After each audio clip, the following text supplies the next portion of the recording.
Si je se réveille un matin, comme tous les autres jours de la semaine, bien après le lever du soleil, sa petite chambre était plongée dans le désordre, les rayons du soleil perçant les rideaux à moitié tirés. En slip, avec le braquemar en Y, est sorti de son lit en grognant. Une routine bien connue.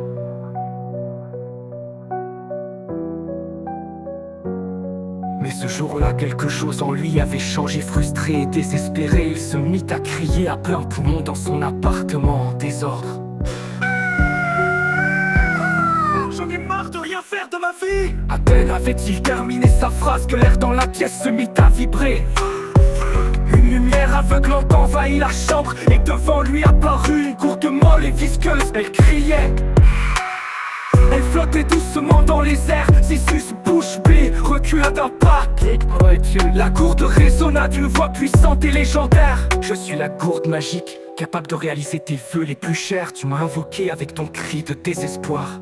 Sisus ne pouvait pas croire ce qu'il voyait. Était-ce un rêve, un délire? Il se pinça, se gifla, se griffa, se mangea les ongles et les doigts de pied. Mais la gourde était toujours là. Elle ressemblait un peu à un tas de merde ambulant, visqueux et puant. La mer. Fais un vœu Sisus et je l'exaucerai, dit la gourde.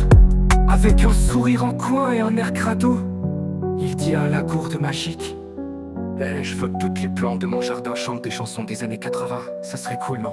Ou plutôt, je veux que chaque fois que je cligne des yeux, un son de trompette se fasse entendre. Ou encore, je veux pouvoir parler couramment la langue des mouettes. Non, j'ai le vœu ultime, ok. Je veux que toutes les feuilles de mes livres se transforment en tranches de fromage le jeudi après-midi.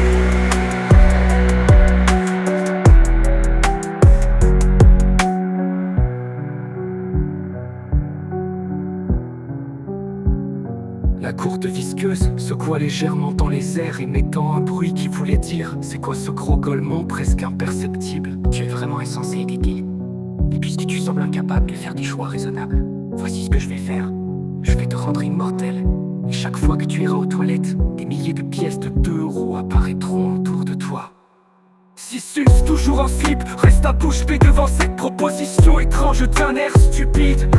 Il n'avait jamais envisagé une telle éventualité, mais il était curieux de voir comment cette nouvelle capacité allait affecter sa vie quotidienne. Puis en y réfléchissant bien, il se dit que ses idées étaient nulles. Donc il attrape la gourde magique qui puait par le corps en la secouant et en criant: je veux que tous les animaux de mon zoo rigolent quand ils voient des nains. Ça serait cool, non? Ou plutôt, je veux que chaque fois que je saute à pieds joints, un son de prout gras se fasse entendre. Ou encore, je veux pouvoir parler couramment la langue des pupitres. Non, j'ai le vœu ultime, ok.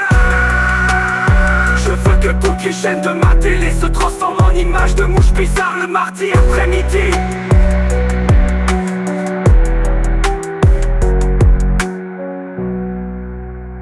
Au final, Sisus secouait tellement fort la gourde magique qu'une mousse blanche sortit de sa bouche et de son nez. Puis ses yeux se retournent pendant qu'elle essaie de dire: gars, t'es vraiment le roi des gueulements, toi.